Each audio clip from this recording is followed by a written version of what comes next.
మీ chest కూడా grow అవ్వాలి అంటే మనకి కావాల్సింది ఒక basic knowledge. Day 7 of beginners workout. మన చెస్ట్ లో 3 మజిల్స్ ఉంటాయి, upper chest, middle chest, lower chest. మీ చెస్ట్ వర్కౌట్ లో ఈ 3 మజిల్స్ టార్గెట్ అవుతూ వర్కౌట్ చేయాలి. ఇరిలెంట్ వర్క్ చూడండి, ఒక స్ప్లిట్ చెప్తాను చెస్ట్ వర్కౌట్ కి. First workout incline dumbbell press. మీ బాడీలో ఏ మజిల్ గ్రో అవ్వాలి అన్నా ప్రోగ్రెసివ్ ఓవర్లోడ్ అనేది చాలా ఇంపార్టెంట్. ఈ వేరియేషన్ లో మీ అప్పర్ చెస్ట్ కి ఒక థిక్నెస్ ఇంకా షార్ప్ లుక్ కావాలి అంటే ఈ వేరియేషన్ కంపల్సరీ చేయండి.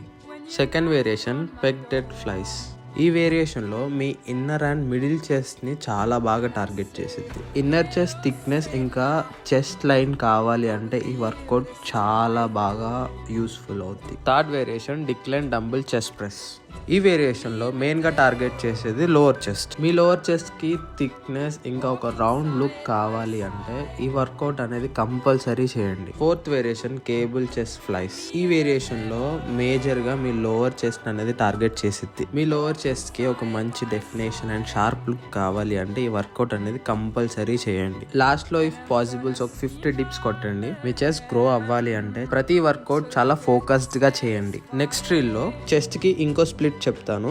ఈ రీల్ నచ్చితే లైక్, షేర్ అండ్ సబ్స్క్రైబ్.